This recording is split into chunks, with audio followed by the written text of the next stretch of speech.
The year is 67 AD. In the heart of the Roman Empire, a royal wedding is underway. The air is thick with the scent of expensive incense. The emperor himself, Nero, the most powerful man in the known world, is taking a new bride. All the proper rites are being observed, a dowry has been paid, sacred vows are spoken, and the bride is adorned in the traditional flame-colored veil of a Roman matron, her face hidden in respectable modesty. But the guests whisper, the senators shift uncomfortably. There is no joy in this ceremony, only a tense, surreal silence, because everyone in this room knows a secret, a shocking, disturbing secret about the bride. As she stands beside the emperor, a delicate figure draped in the finest silks, adorned with the jewels of an empress, one might notice her soft features, her graceful hands. But then the truth comes into focus. The bride, the woman Nero now calls his empress Sabina, was in fact a young boy named Sporus. And to prepare him for this lifelong role, Sporus had been subjected to a horrific, irreversible surgery, a permanent mutilation ordered by the very man who now stood beside him at the altar. This was not a secret affair. This was a public spectacle. So we must ask why.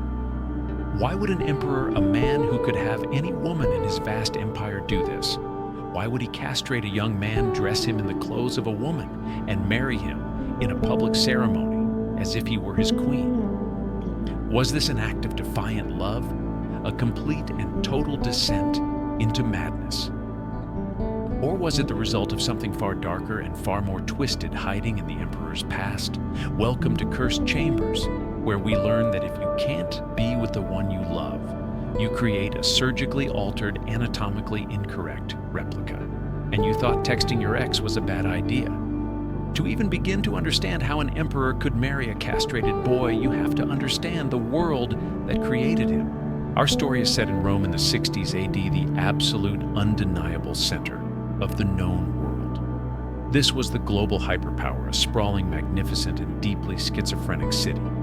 It was a place where breathtaking marble temples stood just blocks away from crowded, collapsing wooden slums, where poets debated philosophy in one plaza, while gladiators fought to the death in another. The politics were a blood sport, a cutthroat game of shifting alliances and literal backstabbing that was essentially the original reality TV show, only the season finales often involved assassinations. At the very top of this glittering, brutal pyramid sat the emperor, a figure who was for all intents and purposes a god on earth. His power was absolute. His whims could remake cities or shatter lives.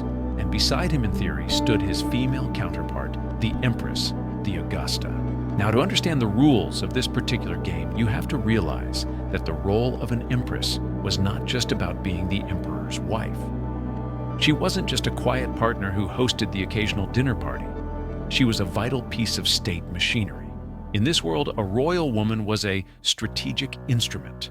Her primary function was to be a vessel for the next generation of rulers, to produce the heirs that would guarantee the stability and continuation of the dynasty.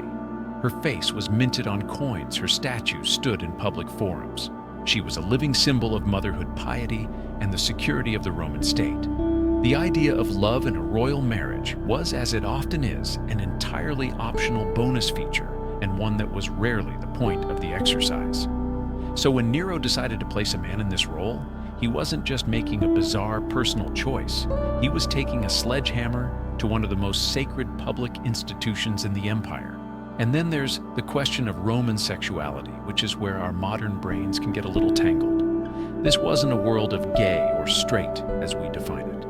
For an elite Roman man, sexuality was all about power and status. It was perfectly acceptable for a man of power like an emperor to have sexual relationships with both women and other male slaves, prostitutes, or even younger freeborn men, so long as the emperor was always in the dominant, active role. It was a demonstration of his power. The absolute earth-shattering scandal of what Nero did wasn't that he had a relationship with Sporus. The scandal was that he publicly feminized him. He held a wedding, made Sporus the bride, and took on the role of the husband. He elevated a male partner to the official public and symbolically female role of Empress. This was a catastrophic subversion of Roman identity.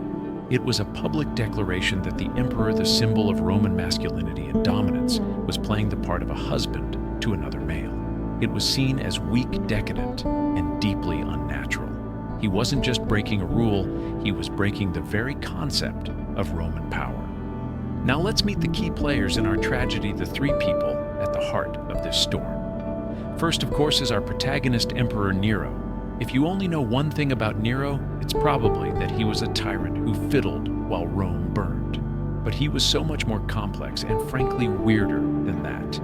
He was not born to be emperor and only came to power through the ruthless political maneuvering of his mother Agrippina, a woman he would later have murdered. He saw himself not as a general or a politician, but as a grand artist, a poet, a singer, a chariot racer. Imagine the lead singer of a struggling indie band who suddenly inherits a multi-trillion-dollar corporation and total dictatorial power. He was deeply insecure, desperate for applause, and prone to violent childish tantrums when he didn't get his way. He was a man-child with a god complex, a toxic combination that made him both pathetic and terrifyingly dangerous. Then there is the catalyst for our story, his second wife, the Empress Poea Sabina. And let's be clear, Poea was no mere trophy wife. She was one of the most formidable women in Rome. Described as possessing stunning beauty, she was also incredibly intelligent, ambitious, and a master of court politics. She was a trendsetter, a socialite so obsessed with her own image that she famously kept a herd of 500 donkeys with her wherever she traveled, just so she could bathe in their milk every day to preserve her complexion. But her skills went far beyond skincare. Poea understood Nero in a way no one else did. She knew how to play his fragile ego like a finely tuned lyre. She convinced him to divorce and later execute his first much-loved wife, Octavia. She encouraged his artistic pursuits, praising his mediocre poetry and singing. She was his chief advisor, his biggest fan, and his most intimate co-conspirator. Their relationship was a volatile, passionate, and toxic power duo. He was obsessed with her not just because she was beautiful, but because she was the one person who could manage the chaotic mess of his personality. Her influence was absolute. She wasn't just his wife. She was his anchor, his mirror, and in many ways, his co-ruler. Her sudden absence would leave a hole in his life that was not just emotional, but a gaping political and psychological void. And finally, that brings us to our ultimate victim, Sporus. We know very little about him before he entered Nero's orbit. He was likely a pure delicatus, a favored young slave, or a freedman whose life was already defined by serving the whims of the powerful. And his one defining feature, the one that would seal his fate, was a terrible accident of birth. He reportedly bore a striking, uncanny resemblance to the dead Empress Poea. In a city of 1 million people, this poor young man had won the world's worst lottery. He was about to be cast in a role he never auditioned for, a ghost story, made flesh a living, breathing testament to an emperor's grief, guilt, and limitless power to warp the world around him. His face was his fortune, and it was about to cost him everything. Our story's descent into madness begins as so many tragedies do, with a love affair, or at least Rome's version of one. The relationship between Emperor Nero and his Empress Poea Sabina wasn't a gentle romance. It was a 5-alarm fire of passion, ambition, and toxicity. They were the ultimate power couple, partners in crime, who had conspired to have Nero's first wife, Octavia, exiled and eventually executed so that Poea could take her place on the throne. He was the volatile artist with absolute power. She was the cool, calculating strategist who knew exactly which strings to pull. Together, they were at the center of the Roman universe. But a fire that burns that hot is bound to consume everything around it. Like many powerful men, Nero had the emotional maturity of a toddler, prone to spectacular tantrums when things didn't go his way. Poea, for her part, was a master at pushing his buttons. Their life was a series of grand gestures and explosive arguments. The Roman historian Tacitus tells us that in the year 65 AD, after returning late from a day at the chariot races, Nero's favorite pastime, the emperor, got into a vicious argument with his pregnant wife. What happened next is one of history's most infamous moments of domestic violence. the ancient sources are united in their account. In a fit of uncontrollable rage, Nero kicked Poea in the stomach. Now, some modern historians argue this might be an exaggeration, a piece of anti-Nero propaganda. Perhaps she died from complications of the pregnancy. Perhaps it was an accident. But in history, the truth is often less important than what people believe is the truth. And Rome believed that their emperor had murdered his pregnant wife in a petty rage. The result, regardless of the cause, was the same. Poea was dead, and Nero, the man who had ordered the death of his own mother without flinching, seemed to shatter into a million pieces. He was consumed by a grief so profound and so performative, it bordered on the surreal. This wasn't the quiet sorrow of a mourning husband. This was a state-sponsored spectacle of remorse. He refused to have her body cremated in the traditional Roman way. Instead, he had her embalmed like an Eastern monarch, a practice foreign and strange to the Romans. He delivered a glowing eulogy at her public funeral, weeping uncontrollably. And most extravagantly, he burned an amount of cinnamon and myrrh that was said to equal a full year's production from Arabia. It was the most expensive "I'm sorry" in history, a fortune in spices going up in smoke to try and fumigate the stench of his own guilt. Much like another royal figure centuries later, Joanna of Castile, whose grief would lead her on a bizarre funeral procession across Spain, Nero's sorrow was not a private emotion. It was a public madness, a desperate theatrical attempt to prove to the world, and perhaps to himself, just how much he had loved the woman he had lost. As the months wore on, Nero's grief festered. It twisted from sorrow into a grotesque obsession. He began a frantic search, not for a new empress, but for a replacement for Poea herself. He was a man trying to fill a void, hunting for a ghost. And then one day, he found one. His eyes fell upon a young man, probably a freed slave, named Sporus. The historians tell us that the resemblance was absolutely uncanny.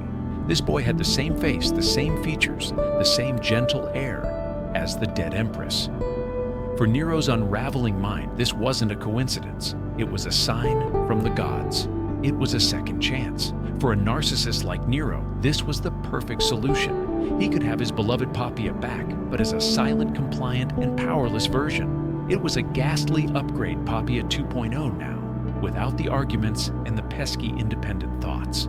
The boy's face was his doom. A plan as brilliant as it was monstrous began to form in the emperor's mind. He wouldn't just take Sporus as a companion. He would transform him. He would resurrect his dead wife. What followed was a three-step process of nightmarish creation, a testament to what happens when unlimited power meets a guilty conscience. First, Nero had to deal with the inconvenient fact of Sporus's biology. His solution was as direct as it was brutal. He ordered Sporus to be castrated. This was not just an act of cruelty, it was a deeply symbolic act of erasure. With one swift surgical command, Nero attempted to carve away Sporus's masculinity to make him a more convincing blank canvas onto which he could project the image of his dead wife. He was creating not a male consort, but an anatomically incorrect replica of a woman. Second came the public performance. Nero, the master showman, arranged a full, formal wedding. This was not some secret ceremony in a dark room. This was a public event held in Greece and then again in Rome, with all the traditions due to a bride of high station. Sporus was dressed in the flammeum, the fiery orange veil of a Roman bride. A dowry was officially paid. The traditional marriage rites were performed. Nero played the part of the devoted groom. The Roman gods were called upon to bless a union that seemed designed to mock them. It was a masterpiece of political theater, a shocking declaration that the emperor's will was more powerful than nature itself. Third and finally came the boy's new life. From that day forward, Sporus ceased to exist. He was now referred to by the imperial household and by Nero himself as Sabina Poea's family name. He was forced to wear the lavish gowns and jewelry of the former empress. He rode in her litter attended by her ladies-in-waiting. Nero would embrace and kiss him in public, calling him "my lady." my queen. He was paraded across the empire from Rome to the Olympic Games in Greece, a living curiosity, a human ghost. Imagine the sheer psychological horror for Sporus. He was a man trapped in the life of a dead woman, forced to be a constant reminder of his own mutilation. He was in the cynical language of statecraft, a strategic instrument, but his purpose wasn't to secure a treaty or birth an heir. His purpose was to be a living comfort blanket for a tyrant's broken mind. He was a beautiful, tragic prop in Nero's one-man play about his own guilt. His old identity had been surgically removed, and his new one was just the shadow of someone else. He was a body without a person, a face without a name, a walking, talking ghost haunting the halls of the imperial palace. The creation was complete. So the story is told: a grieving emperor, a dead empress, and a boy forced to become her ghost. This is where we leave the realm of what happened and step into the chamber. This is not a room of stone or marble, but a psychological one. We are about to perform a historical autopsy on the mind of an emperor to understand the why. Why this bizarre, cruel, and public spectacle, the court of Rome, whispered of madness. Later, Christian writers would speak of demonic depravity, but the truth, as is so often the case, is both more complex and more humanly terrifying. This wasn't a simple act of insanity. It was a carefully constructed, deeply pathological solution to a very specific set of problems. To understand it, we need to open the case file on Nero's psyche. Exhibit A, the guilt-ridden tyrant, or the world's most elaborate apology tour. Let's begin with the most obvious motive: guilt. Overwhelming, soul-crushing, world-altering guilt. Remember, Nero didn't just lose a wife. He killed her. Whether by a direct kick or through complications from it, he was responsible. And this wasn't just any wife. This was Poea, Sabina. We have to dispel the notion that this was some grand, tragic love story. Nero wasn't trying to resurrect a soulmate. He was trying to resurrect his most vital political and psychological asset. Poea, with her donkey milk baths and her sharp ambition, was the one person who truly knew how to manage him. She was his handler. She praised his terrible poetry. She encouraged his chariot racing fantasies. She whispered which senators to trust and which to execute. She was the stage manager for the grand chaotic production that was Nero's reign. When he killed her, he didn't just kill his wife. He fired his chief of staff, his public relations manager, and his therapist all at once. He was left alone with his own insecurities and incompetence, and he was terrified. The entire marriage to Sporus can be seen as one long, desperate public performance of atonement. It was a way for Nero to scream to the world, "See how much I loved her so much, I had to bring her back." But it was more than that. It was an attempt to fix his mistake. He wasn't just replacing a pretty face. He was trying to replace a power player. And this is where the choice of Sporus, a powerless young man, becomes so revealing. The real Poea had opinions. She had ambition. She could argue with him, challenge him. The new Poea, surgically rendered docile and wholly dependent, could not. Sporus was the perfect upgrade for a narcissist. He was Poea 2.0, all of the physical resemblance, none of the inconvenient personality. Nero could now have his Empress, but as a silent, beautiful doll who would never question his genius or challenge his authority. He wasn't resurrecting a partner, he was creating a pet.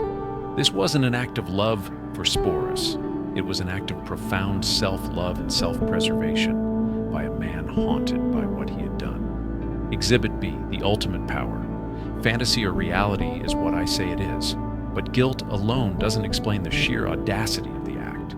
To understand that, we have to look at the second key element in Nero's mind, his limitless absolute power. When you are the emperor of Rome, the normal rules of reality begin to fray at the edges.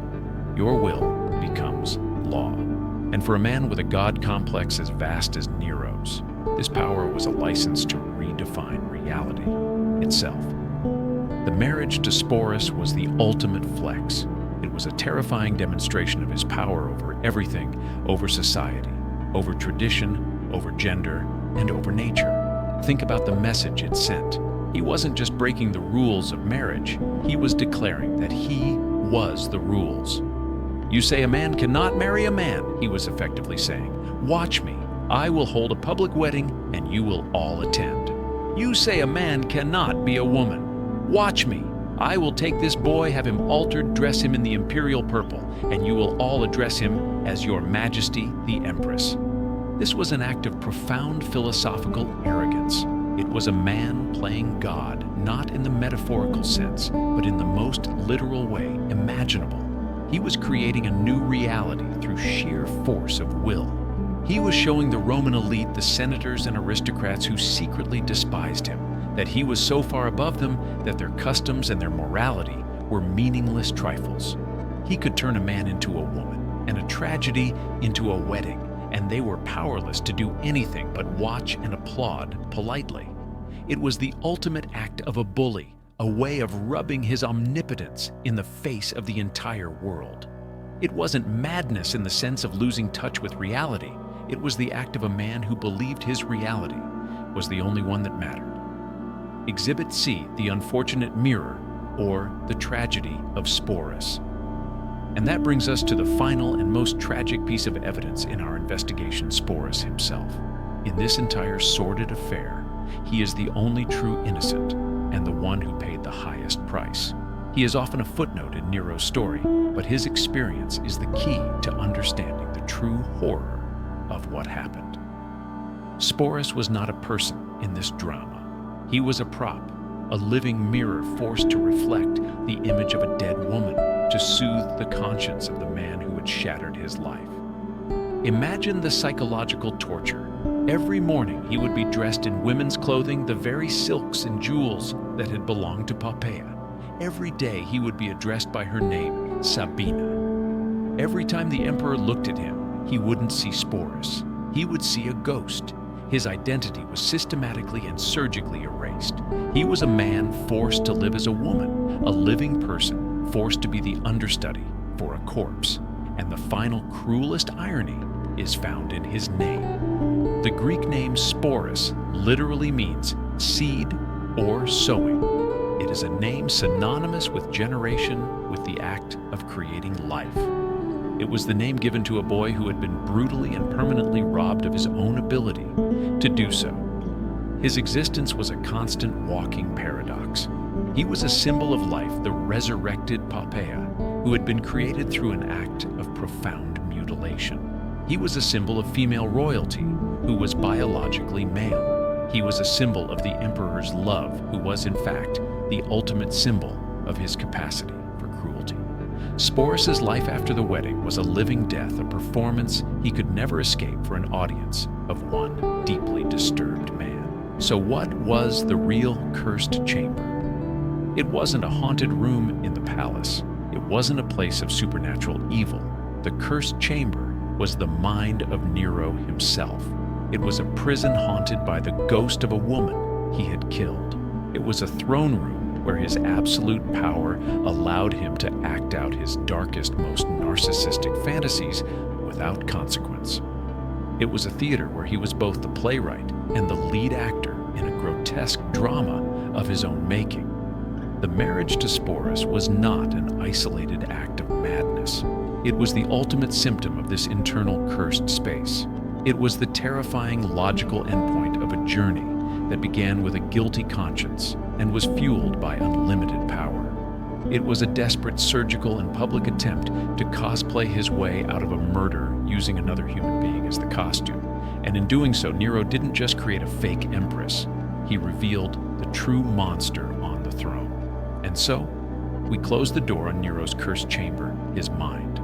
The investigation is complete, but the story, of course, does not end there. Actions of this magnitude, this strange and this public, are like boulders thrown into the pond of history. The ripples they create travel for centuries. Now we must look at the aftermath, the long dark shadow cast by one emperor's grotesque and grief-stricken fantasy. The final verdict on this bizarre chapter of Roman history is as clear as it is damning. Nero's marriage to Sporus was not an act of love. It was not a bold statement of sexual freedom. It wasn't even in the strictest sense an act of pure madness. To simply label Nero mad is to let him off too easily. It's a diagnosis of convenience that papers over the twisted, selfish logic that fueled his actions.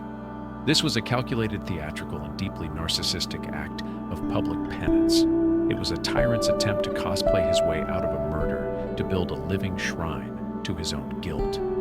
The true crime wasn't just the mutilation of a boy's body, but the perversion of the empire's most sacred institutions to serve one man's broken ego. The immediate ripple effect of this and Nero's other escalating eccentricities was the complete erosion of his authority. The Roman elite, the powerful senators and grizzled generals who ran the empire, could tolerate a lot from their emperor. They tolerated his murders, his extravagant spending, his embarrassing public performances as an actor and singer. But the Sporus affair was different. It struck at the very heart of their identity. For a military and political class that prized Roman masculinity, duty, and public gravitas above all else, the sight of their emperor holding a wedding with a castrated boy dressed as an empress was the ultimate humiliation. It wasn't just decadent, it was weak. It confirmed their worst fears that Nero was not a serious ruler, but a profound disappointment.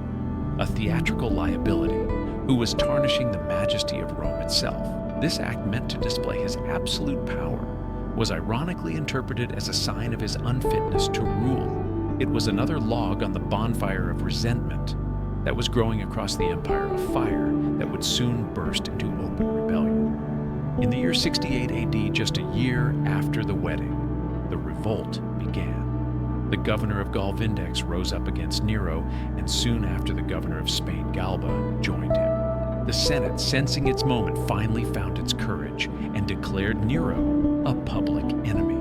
The man who had been a living god was now a hunted fugitive. Abandoned by his guards and allies, Nero fled the city and, in a final pathetic act, took his own life, reportedly muttering, "What an artist dies in me!" But what of the ghost at the center of this storm? What happened to Sporus? If his life with Nero was a nightmare, his life after was a new circle of hell. He was a famous curiosity, an object forever marked by his association with the fallen tyrant. He was immediately claimed by Nymphidius Sabinus, the prefect of the Praetorian Guard, who had betrayed Nero, who also took to calling him Poea. When Nymphidius was killed, Sporus was passed to the next short-lived emperor, Otho, who also seemed to treat him as a strange inheritance. His final horrifying chapter came under the brutish emperor Vitellius. As a form of public entertainment, Vitellius planned to force Sporus to play the lead role in a gladiatorial spectacle, the public staged reenactment of the abduction and rape of the goddess Proserpina. For Sporus, this was the ultimate degradation. To be publicly debased, his trauma turned into a cheap theatrical joke for the Roman mob, was a fate worse than death. Before he could be dragged into the arena, the young man who had been an empress took his own life. He was likely no older than 20. His tragic story is the ultimate proof that for the powerless, proximity to the throne is not a blessing, it is a curse. The longest ripple, however, was the one that washed through history itself. The story of Nero and Sporus became the crown jewel in the narrative of Nero's depravity.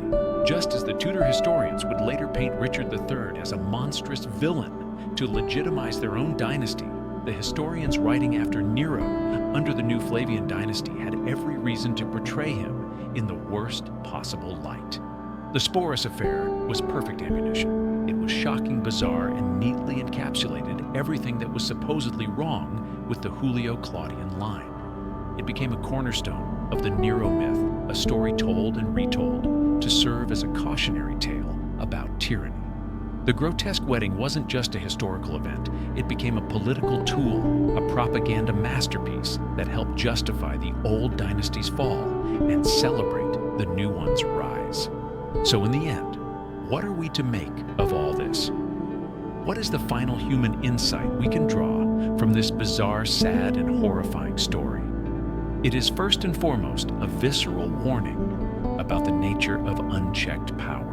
Absolute power doesn't just corrupt, it creates a profound and dangerous isolation.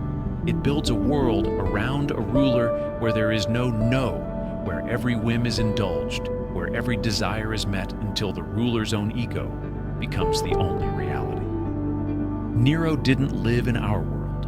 He lived in Nero world, a place where it seemed perfectly logical to try and surgically rebuild your dead wife because you missed her.